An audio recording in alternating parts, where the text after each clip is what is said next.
Hi everybody, this is Sam with Python Basics, and we're going to be continuing on, and we're really getting close to wrapping up our stock screener series. But I really want to emphasize some things. We have one more thing to do. We're going to be looking at the Pandas DataFrame is-in method. So if you're new here, thanks for joining us. This is what we do. We do micro videos, one subject upon another. So what we've built is we've gone out to Ameritrade, used their API, brought back a whole bunch of data, sliced it out. Now, what this method is so very cool, let's just go ahead and see. So if you've heard about join in SQL, I was about to type join, so we got our data frame peg. I forgot it's still set on all of them. So we have, and then also we have our all right, let's clear this out. And our data frame. All right, okay, good. So what we're gonna do is, let's say this information that I've screened is proprietary and I don't want anybody to know about it. But let's just say I'm making a list, right? And I have a newsletter and I'm sending these out, but I only want to give you the symbol, the company name, the sector, and the industry. But right now my data frame only has the ticker, and then let's see, what else did it have? So it has the peg, the PE, the profit margin, and the 52-week high. That's all our original data frame had, or the one that we're most interested in. And let's see, yeah, it's still there. But our DF, so this is, oh yeah, because we have that only doing 200 at a time. So this is where this is-in method comes to be. So I want to pass you this information. I don't want you to know the other information. So now I'm going to take, since there is a similarity, just like our join in SQL, we're going to use our symbol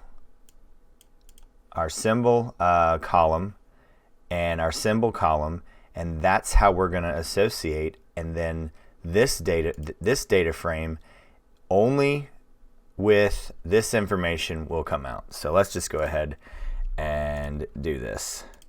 So we need to pull out, it takes it as a list. So df symbols equals df peg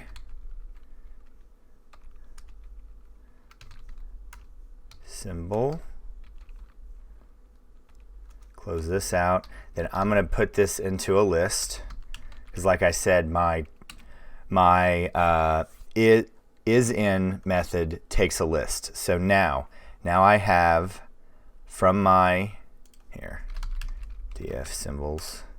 So boom, here's my list of tickers, and then I'm going to pass this into, all right, then I'm going to pass it into this.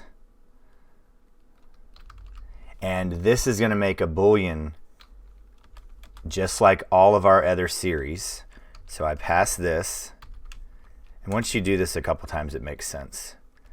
So now this is my DF, my data frame is my data frame that has my symbol, my company name, my sector, and my industry.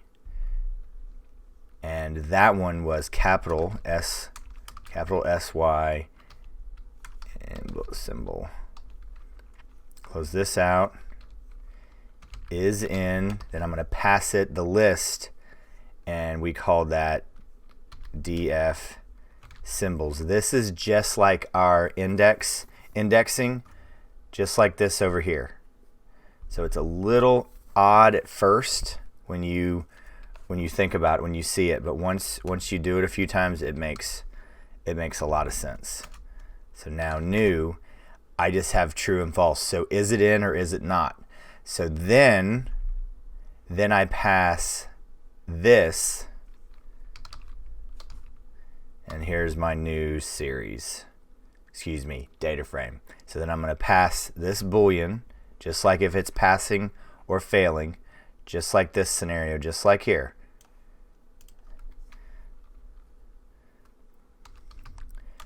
Equals, then my df, my data frame is my symbols, name, sector, industry. Then I pass it new, my boolean. So now companies. So now here I go.